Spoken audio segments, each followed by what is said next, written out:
You're listening to Fox City's Murder and Mayhem, your bi-weekly dose of true crime history in a small rural community of Wisconsin.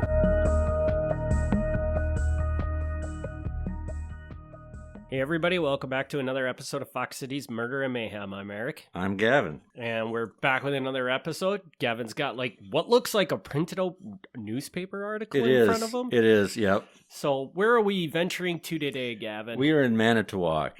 Manitowoc, huh? We haven't been to Manitowoc in a while, I don't think. Yeah. Well, at least in that area. I guess I don't even know if we've ever been to Manitowoc, per se. We probably have. But we've definitely been to track. Sheboygan. Yeah. And we'll be back in Sheboygan real soon. He's already got that planned. Yeah. So before we start today, I always got to have a little disclaimer or well, there is that as well. But before the disclaimer, I want to put it out there that today, the day we're recording, my very good friend Sarah Reed has a new short story collection out. It's called Root Rot. So if you like fantasy, horror, sci-fi type stories, look for Root Rot. Sarah is a local Fox Cities author, so if you like this podcast, you probably live in the Fox Cities, and you should support your local authors. By the time you hear this, it won't be out today, but it will have been out, so you can get it. And because Reed has multiple spellings, I believe Sarah's last name is R-E-I-D? No, she is. That's a good point. She is R-E-A-D. Yeah, so she's read a book. Yeah. Wow, so that was kind of set up in her life, man, that she was going to be an author, huh? Yeah.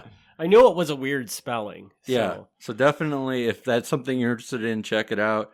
Because it just came out today, I haven't read the stories, but I've read her other work, and I mean, I support her. I don't know. And not just because she's my friend, because, I mean, I'll crap on my friends all the time. But no, she'd really check it out. But anyway. Enough of that. Let's talk about murder. Now we're talking about a disclaimer, right? Yes. Do you have a disclaimer too? There is a disclaimer. Okay. So again, as usual, if you're listening to this podcast, I assume stories of murder and violence don't generally bother you. If they do, I don't know why you listen to true crime. That's not a good idea. But for this one specifically, if you are offended or have personal trauma related to the loss of a child, specifically in childbirth, or anything of that nature, this may not be for you because it's some very questionable taboo areas related to that. So if you have issues with violence to unborn children, do not listen to this episode. Turn off the podcast. Yeah. Come back next week. Yes. But if you're okay with that, then we'll go ahead. All right. Well, let's go to Manitowoc and see what's going on here. We're going to Manitowoc. This episode is called Dr. Lewis Adams, and doctor is in parentheses. He's not a real doctor. Oh God. So Lewis Adams, he usually gave his birth date as August 25th, 1900. Some sources say August 25th, 1897, which I think is more accurate. Not that it makes a big difference, but if you're concerned about his age, there is a 3-year gap on what he says compared to what I think is the real age. Okay, is this going to play into the story of why he would lie about his age? No, not really. Not really. But if people are trying to get an idea of this guy, I don't even know that his birth date is a true story. So, also, some sources say he was born in New York. Some say he was born in Poland. His father, it's definitely Polish. His father's last name was Adamski, but all the children went by Adams because that's what you do when you've got a weird last name. You want to kind of make it sound more American. You change Adamski to Adams. So don't be fooled by that. He is not related to President John Adams. He is not like that. He is a Polish son of Polish immigrants, or possibly one himself. Okay. So he grew up in Manitowoc. In his early life, he worked as a hotel porter, which I believe is just basically a bellboy. Okay. You know, help people with their luggage and things like that.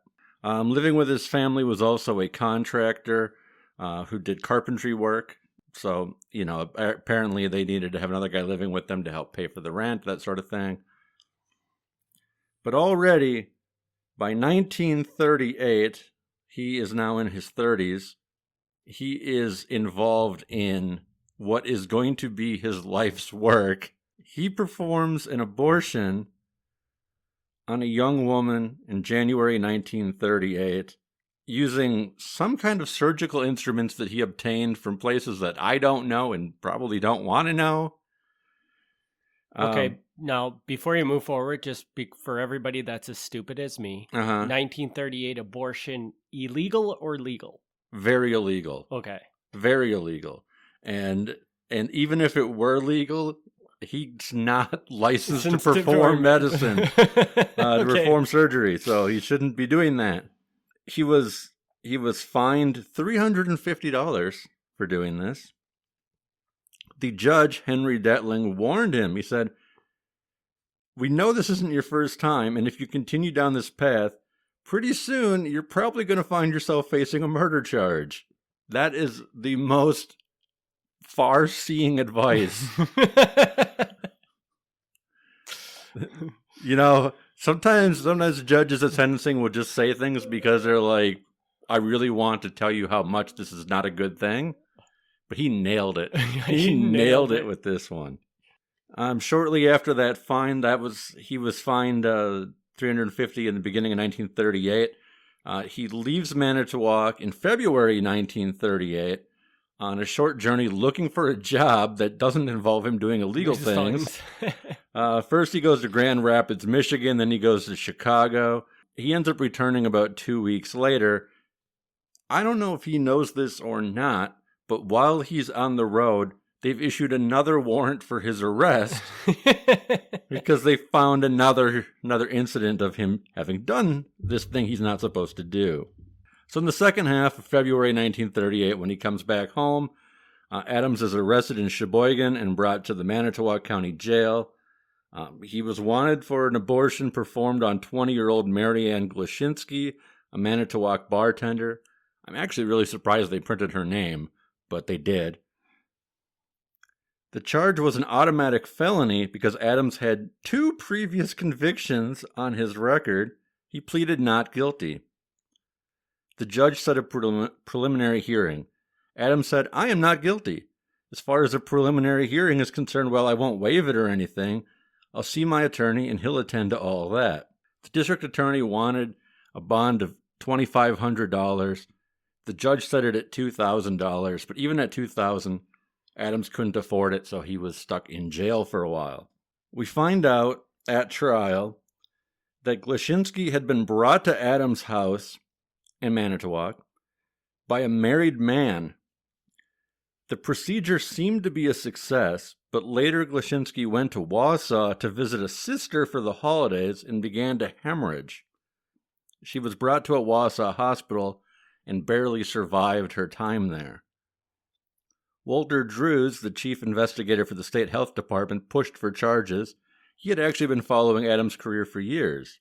When the case went to trial, they actually got the guy who brought her to the house to testify. His name is Eric Rick. What a name. Eric Rick, yeah. And so he testified that he brought her there and that he paid $25 for that service. I am shocked they got him to testify. I don't know if they had him, if they were threatening him with charges or something. Because if I understand this correctly, this guy is married to somebody else. And he sounds like, I'm assuming he's the father.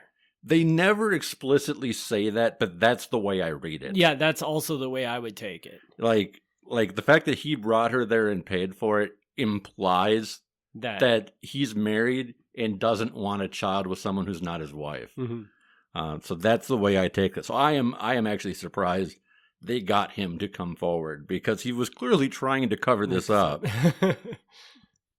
The doctor also testified to how serious the injuries were. Long story short, the jury found Adams guilty. In his own defense, he took the witness stand, which, should almost never do. He opened himself up to questioning, and while on the stand, he had to admit to various things, including the fact that he's never had any medical training in his life. So again, even if this was legal, this is not the guy you want doing this. Adams was sentenced to 2 years in Waupun prison, and the judge stressed, he says, this was a fair trial. And even though we did everything we could to make it a fair trial, you still decided to go on the stand and probably lie under oath. Like, you're digging your own hole here, man. So, Adams is in Waupun, apparently uneventful. In January 1940, he's released, including the months that he had spent in jail waiting for trial. He actually served nearly the full 2 years. So I'm kind of impressed that he got 2 years and he basically served 2 years. That's very unusual on this podcast. Yeah. It seems like if he got 2 years, he should have never even gone to prison, right? Isn't that the way it kind of works? Kind of the way it worked. So he gets out in January 1940. Later that same year, according to the 1940 census, he's working as a record clerk for the WPA, and his wife is a cook's helper at a restaurant. And I would clarify, because I know Eric's like, what's the WPA? The WPA was a Great Depression era program called the Works Progress Administration. And they basically, it was the government paid people. Yeah, okay, I'm familiar with this. Okay, they paid people to build bridges and clean up parks and all kinds of random stuff. Kind of surprised that they would hire a convicted felon to work for that, but I guess everybody needed a job in the Depression, so that maybe they were more lenient about that sort of thing. I don't know. 1943. This is where I'm going to take out my printed out news article. Before you go into the next part, so all the time he's doing all these abortions and stuff, you mentioned his wife, so he's married this entire time as well? He is. Wow. He is, and his wife's fully aware of what he does. Okay, so that's weird. I mean, it seems like people would have a big issue with that, but well, maybe. I mean, I would assume back in abortion is not quite as stigma ridden as it is, but I'm imagining back in the 30s it was like a big no.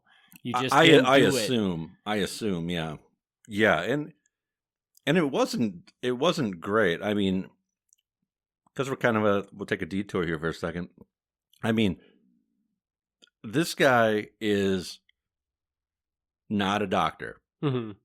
He apparently possesses surgical tools for some reason, but whatever he's doing is not the correct way to do it. Yeah. Because, not that I know how to perform an abortion correctly, and I'm not going to talk about that on here because, like I said, this is why, we have to put the disclaimer, because I'm presenting this lightheartedly because that's how I do podcasts, but obviously I know for some people this is a very serious issue. Mm-hmm. And I this guy is basically making people bleed out to force their bodies into miscarrying. That is not proper medical procedure. Yes. If your medical training or lack thereof tells you the trick is to make people internally bleed, that is not good. Yeah. Do not go to this guy. Yeah. So whether you agree with abortions or not, definitely I think we all agree this guy is bad. Yeah. So okay, so 1943. It's been a few years. Adams has not been caught for a few years, and actually he'll get about an 8-year run where he's not in the news at all. So, good for him. I don't know what he's doing, but he seems to be staying out of trouble. Well, that's good. So, but 1943, here's a weird detour. Okay. I found this article, and this is the only article I found, which is why I don't have it written up into it, because there's clearly more to this story, but I don't have it. So I'm just going to read this as it is in the paper. Okay. Rumors at a Milwaukee apartment hotel heard groans from one of the rooms Sunday morning and an investigation resulted in finding Charles C. Rasmussen on the floor with knife wounds and Earl B. Adams, 20, son of Mr. and Mrs. Lewis Adams of Manitowoc, with his blood-soaked head cupped in his hands. He was removed to the hospital where his condition was such that he could not be questioned for hours after. Adams had returned from Camp Grant for a weekend visit with Rasmussen, who was a friend, and the pair had been out with 2 girls Saturday night. The girls said there had been no drinking or quarreling, and that the two left at their homes at 3 a.m. The two then went to Rasmussen's room. Rasmussen has a stab wound in the heart, and Adams had more than 20 cuts on his head. He kept mumbling that he didn't know why he had been attacked. Okay. There has to be follow-up news stories on this. There's no way this is the only story, but it's the only one I could find. So if that was not clear, there's this guy. His name is Earl Adams. He's 20. He's apparently in the military because he's stationed at Camp Grant. Okay. He is the son of Lewis Adams, the focus of our story here. So this has nothing to do with Lewis Adams at all. But, like, what a weird thing to happen. Like, his son, like, is on, furlough or whatever for the weekend. His friend is stabbed in the heart and he's cut 20 times in the head. Like, they're presenting this as though somebody broke in and attacked them. It sounds to me like they attacked each other. Yeah, but I could see that. But I don't know. There's no follow-up that I could find. I'm sure it's out there, but it wasn't easily searchable. So that is weird. So what the truth of this story is, I don't know. If anybody out there feels like doing a little digging and sending it my way, I would appreciate it, because I probably won't get to it anytime soon. But just throwing that out there, that there's other weird things going on in the Adams family besides this abortion business. So yeah, just a short detour there. Okay. You know what it's like. Come home from the military for the weekend, weird things happen, Yeah, I've never really had that one happen to me, so no. So yeah, I guess maybe it's a life or military thing that weird things like that happen. So yeah. But all right. So back to our focus. Okay, so like I said, he's out of prison in 1940. Now he comes back into our attention in 1949. So good run. March 23rd, 1949. Violet Johnson, a married woman of age 43, died after receiving an operation from Lewis Adams, with assistance from his wife Emma. Wow. So, yeah. Johnson was survived by 2 sons, aged 13 and 18, as well as a husband who was an engineer on a Great Lakes freighter. His name was Philip Johnson. He is not really part of the story. Like, I don't know how far, like, this Great Lakes freighter travels, how long they're gone, but he doesn't come back at any point to, like, talk to the news or the police or anything. So I don't know what the deal is with that, but anyway. The operation had actually occurred in Manitowoc on March 4th, 1949, but it took 19 days before she finally bled out and died. Wow. So that's great. And that sounds like it would just be an awful, awful way to go, right? Internal bleeding for 19 days like that. Oh, that must have just been awful. I'm sure, yeah. So she actually lived in Marinette. So she got this thing done and went home to Marinette, and just for the next 2 weeks just was probably not living her best life. No. Yeah. So we find out what happens because she had been brought to Adams by her sister-in-law, a woman named Myrtle Perhesky. So Myrtle's still around to tell the story. And Myrtle says, yeah, brought her there. This time it cost us $160. So his rates have gone up. It used to be $25, now it's $160. Apparently his work isn't getting any better, but his rates go up. And apparently, like, Lewis was the guy doing the operation, but Emma would apparently, like, on occasion run to the kitchen, grab sponges or whatever it is that he needed. So She's not actively involved, but she definitely is fully aware of what's going on and assisting. Okay, so the district attorney brings charges of third-degree murder against Lewis and Emma Adams. When the police arrived to arrest Adams, they found him hiding in his house's coal bin, which did not work. They also found in his house $7,600 in cash. I did not do the adjustment on that, but $7,000 in 1949 is probably pretty decent money to have laying around. Yeah. Does not mean that it all came from abortions, though. No, no, it certainly doesn't. But it went from him not being able to pay his bail, where now he clearly has thousands of dollars. So something has gone right for him at some point here. Exactly what, I don't know. There was a preliminary hearing, blah, blah, blah. His defense attorney asked for charges to be dismissed. That did not happen. But they did get the bail lower. This time the bail started at $15,000. They dropped it down to $10,000, which that's pretty low, because now this is not an abortion charge. This is now turned into a murder charge. It's a third-degree murder charge. It's $10,000 to walk free on murder. That's a pretty good deal. I'm not entirely clear if he's able to pay it or not. It seems like he is, because they don't talk about him being in the jail. So apparently he was able to pay that. Mm-hmm. The case finally goes to trial nearly a year later.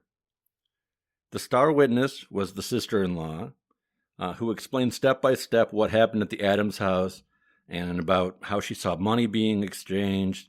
I don't know if that makes any difference as far as the murder is concerned, but definitely explaining exactly what had happened.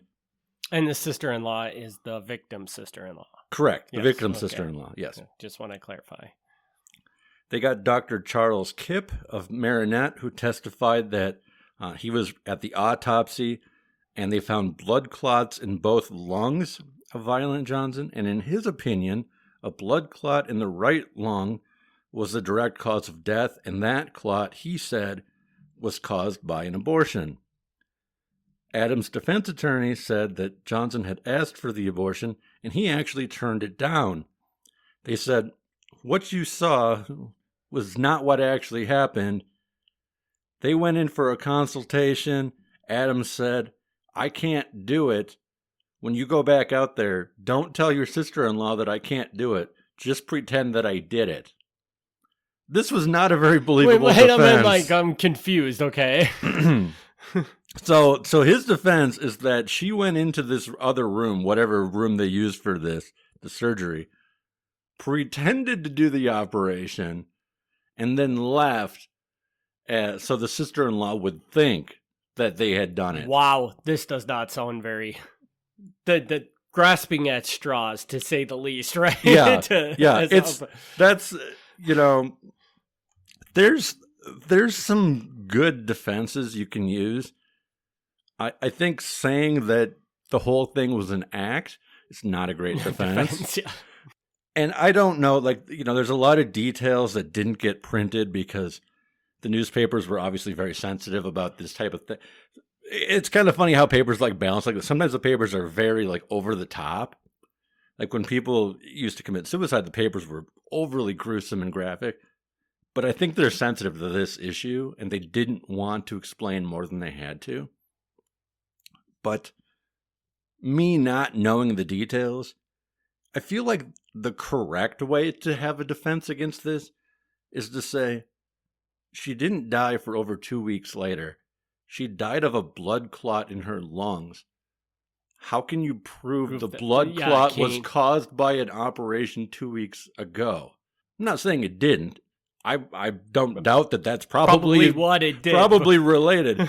But I feel like there's a reasonable argument to be made there that there's a big difference between something you did one day and a blood clot 2 weeks later. And keeping in mind too that on top of that, it's much stronger of a defense that, hey, you can't prove that this was done by the abortion.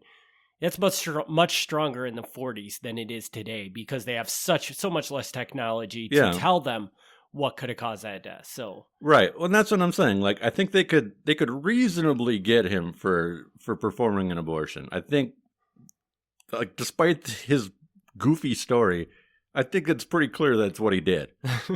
But the death to me, like, again, not saying he didn't kill her, because I'm pretty sure he did, but I feel like you could make a reasonable medical case that maybe she was already prone to blood clots, you know? I don't know. But regardless, a jury of 6 men and 6 women deliberated for 4 hours. What do you suppose they decided?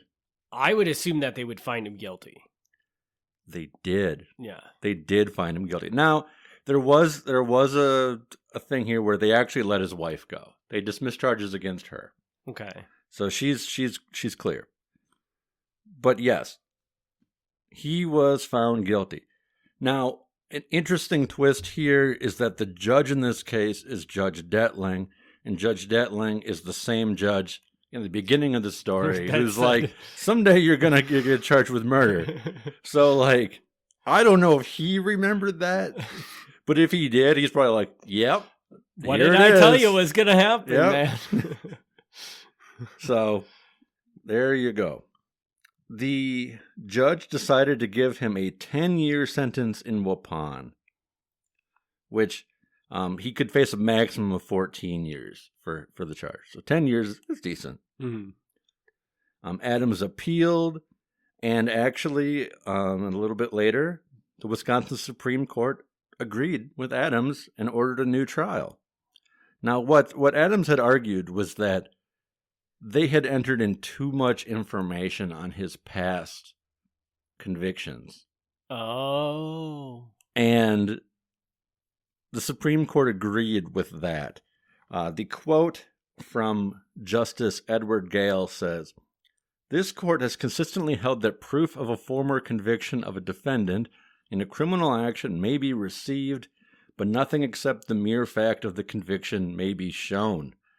Which, to translate that into English, means like, to some degree, you can enter in like previous arrests or previous convictions that a person has had, but you can't do it to the point where it's actually going to sway the opinion of the jury. And I don't know. You can mention that you've had this history, but half of your prosecution can't be the fact that he's done this before, so he must have done it again. Basically, right.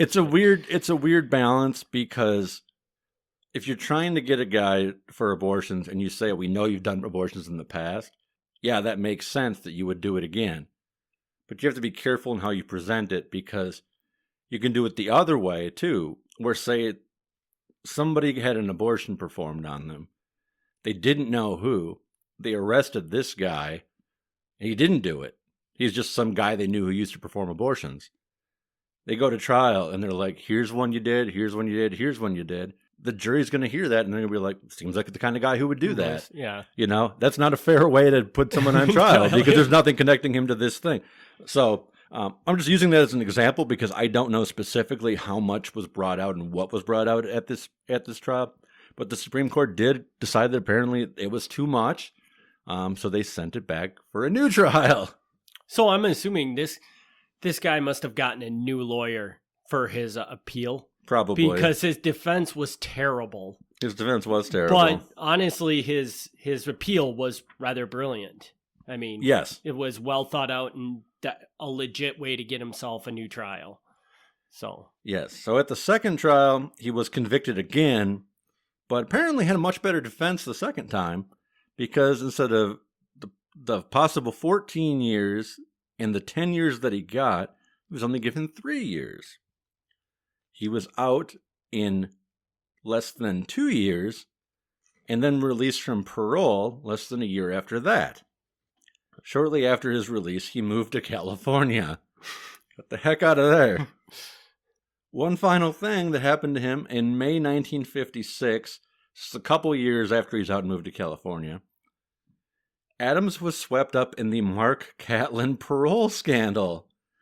Along with more notorious criminals like Louis Fazio, Americo DePito, etc., Adams had paid Catlin $1,000 to assist in his parole. To remind people, we've covered this on here before. Mark Catlin was a state, I think senator, maybe state assemblyman, but anyway, state politician. And he would help people in prison get paroles for a fee. And he was really careful about how he did it, where he never explicitly said that he was being friendly with the governor and other people, but everybody kind of knew that he was friends with the governor. So it turned to be a big scandal where this guy is getting paid rather large fees, but he was successful. So he ends up relatively getting in little trouble at the end of it. But there's a definite implication there that these fees somehow translate into him having extra influence on the governor and other people that can get paroles. Anyway, so Lewis Adams is another one of these guys' clients. He paid the $1,000, but Adams writes out an affidavit, and how honest Lewis Adams is, I have no idea. But he writes out an affidavit saying, at no time did Catlin promise me that he was going to talk to a governor. He never mentioned that he had influence like that. I just thought he was going to be a good attorney to hire. So Catlin didn't get in any trouble for that one. Was this guy his attorney during the appeal? No, not the appeal. Appeal. Just to get out of prison earlier. Just to help him through the parole process. I see. So once he got that 3-year sentence the second time around, then he hired this guy to get him out earlier. Yeah, and if people want to track down that earlier episode, you look up Mark Catlin. I think that's the name of the episode is the Mark Catlin episode. And I go into that a little bit more about how technically you're not even supposed to have an attorney when you're applying for parole, because there's not a trial situation. You're not debating it with anybody. So there's you go before the parole board and they look at your record. That's it. Mm-hmm. There's not supposed to be any legal stuff at all. So the whole thing is kind of shady. But according to Lewis Adams, he didn't expect anything shady to go on. He just thought, I'm going to pay for this guy because he's good and he'll help. And he did. Interesting. What he did in California, I don't know, because it never came up in the news again. And he passed away peacefully in Los Angeles in 1972. Wow. Yeah.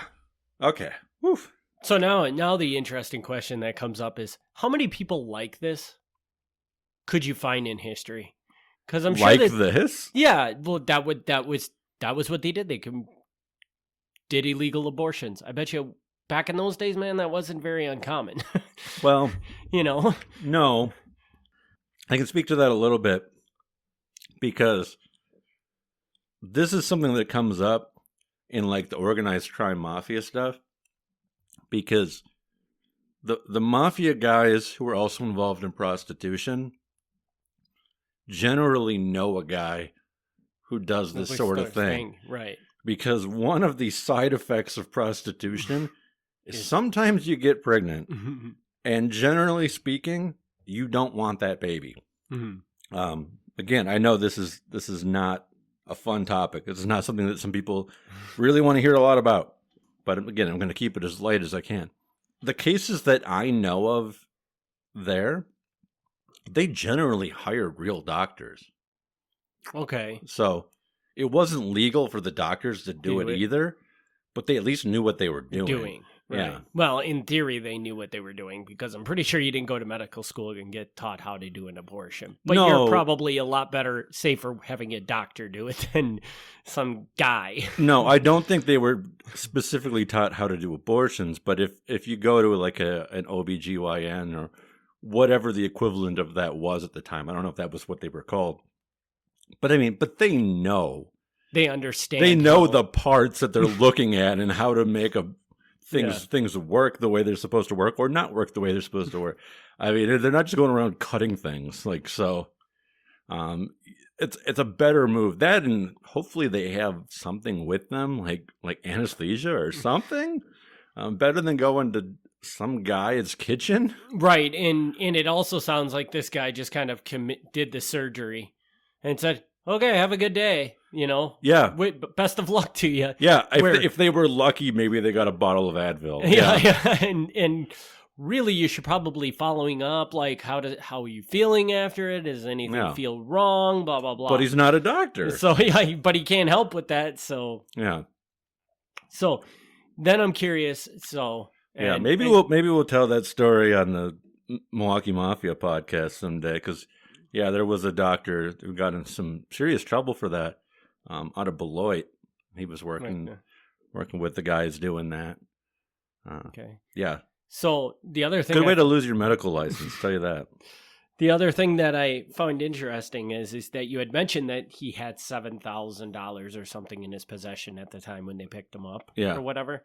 So now we don't have any evidence of this, but are you reading into that in the sense that he's probably been doing this the whole time, and this is just the first time he had a problem? Because there was that 8-year span. I don't know if I'm reading that into it, but I would be shocked if he wasn't. Yeah. Yeah. It just doesn't seem like something after 8 years you just suddenly like, oh, well, yeah, I guess I can do another abortion. So he lives in Manitowoc. If people from Sheboygan and Marinette and everywhere else are coming to him, he's apparently a known guy. Yeah. Like, I don't know why you would go to this guy, because like the things he's known for publicly are not good. But he's apparently somebody that they talk. And I think originally, like when he's working as the hotel porter, like I would have to see more of the details, but I got the impression that that's kind of how he got into it, because there might have been people who were like coming to that hotel, and it might not have been, there might have been some kind of shady business going on there. I don't know, but that's kind of how I feel like he got into it, was through that hotel. But I don't know. And this is one of those, sometimes you'll hear me say this on here. Like sometimes it's like, okay, we're done. Other times I'm like, maybe this one needs more explanation. And this is a more explanation episode, because now that I know a lot of these court records still exist, this is the kind of guy where I'd love to pull these court records. Mm-hmm. Because what I'm getting in the paper is enough for a story. I think this episode's fine, but there's certain things I'm really curious about. Yeah. And there's certain things that I don't know that I'd be comfortable saying on the air, but I'd still like to read them. Mm-hmm. Because I'd like to know, like, what are these surgical instruments he's using? I would love specifically to be told. Does that just mean he owns a scalpel? I mean, or does he actually have like a speculum or something? And all the guys at home are like, what the hell is a speculum? But anyway, Eric's like, what's a speculum? No, Eric probably knows what a speculum is. Actually, I don't. So. Oh, do you want to know? Is it like the thing that... What was that? What was that move? Go ahead. Tell me what it is. Well, I think it looks like a duck head. And it's like if you squeeze the handle, it opens up like the duck's beak. Yeah. And you can stick a flashlight in the back and see. Okay. Inside. That's kind of what I think I'm envisioning. Okay. So now everyone's like really like, you can talk about abortions all you want, but now it's talking about gynecology. Gross. Well, and the other thing I find really interesting about this is he has no medical training. So how does one learn how to do an abortion? Do they just... I don't know. You know what I mean? Do you just try it one day and it works and you're like, okay, well, I guess I kind of maybe refine my craft a little. I mean... I don't have a clue, because I will tell you this. I probably have better ideas about female anatomy than the average guy did in the 1930s and 1940s. And you have no idea how to do it. I wouldn't want to even attempt it. Yeah. No, like... If it's a life or death situation, I still don't want anything to do with that. Yeah. No. So, I don't know how you just decide, like, one day, I'm going to probe around and learn how to do it. Like, no. Yeah, like, where do you get that training? Because it's illegal, so obviously there's not a school you go to. And, I mean, I guess you just know a guy who knows a guy or something like that. I don't know. Weird. But like I said, things like that are very interesting to me, because they're not publicly known. I'd love to hear if the testimony actually goes into how he got into this. What is he using? Mm-hmm. Why do people know who he is? I feel like there's a whole lot more going on here that would kind of get a better idea of not just this guy, but the whole scene at the time. Because Because like this is the sad truth of the matter. Like, again, whether people agree with abortions or not, and I know again it's super controversial, which is why I'm trying to keep this as light as possible. Like, whether they're legal or not, they happen. So like this is a thing that happens. Hopefully not like this anymore, but it's a thing that happens, and it's like I'm so curious about how this worked when it was all underground and you couldn't talk about it. Exactly. And you think about it. So somebody, the last person, the person he got convicted of actual murder for, was from Marinette. For our listeners that don't know, Marinette is probably at least 2 hours, probably 3 hours away from Manitowoc. I wouldn't say it's that far. Isn't it? Well, I don't think so. Okay, but it's at least an hour and a half. Possibly. Yeah. Yeah. So the point is these are not nearby cities to each other. No, it's not. So like, how is he getting his name out? Right. Like, I mean, I'm trying to envision the marketing plan for an underground abortion clinic. I know, that's the thing. And like, what do? Do you run an ad in the newspaper and there's like secret words that people just know that this guy's doing abortions? I don't know. Or how do they do that? I don't know. It's very fascinating to me. Yeah, and that's exactly why this one is one I'd like to know more about, because I think that there's, maybe there's like actual books out there that explain this. I mean, I'm sure people have researched it, but I don't know, and I'd be really curious how this gets around. So maybe this is one we'll return to someday if we don't get tons of hate mail because we're doing an abortion story. It's the only abortion story I have besides that mob one I was mentioning. So probably not a topic that we'll do again, but definitely it's something I think is worthy of a Murder and Mayhem podcast. And you did also say that you hope abortion isn't happening this way today, but I hope not. I as well do, and I definitely think it is not. But just keep in mind that we just did make abortion illegal in the state of Wisconsin again, correct? That's a debatable point. Well, technically, I believe it's supposed to be. So yeah, we could be heading back to this kind of world, maybe. Yeah, which I don't have the legal expertise to get into that because I really don't know. But my understanding is that it was again made illegal, but then they found a loophole and they started doing it again anyway. Oh, okay. So I know that I knew that if that ever, whatever it was, Roe v. versus Wade was. Yeah. If that ever got turned, it was my understanding it was going to be illegal in the state of Wisconsin. It was. I never followed it far enough. Maybe they did find a loophole. It was, but my understanding is recently, last couple of months, they found a loophole and they're going to do it again until somebody actually gets, in trouble for it, so they can work it back up the courts again. But I don't know the details on that, and I understand the law fairly well, but not to the point where I'm reading into these 100-year-old statutes, and so I can't discuss it on that level. I'm not a licensed attorney, so I can't really talk about things in that level of detail.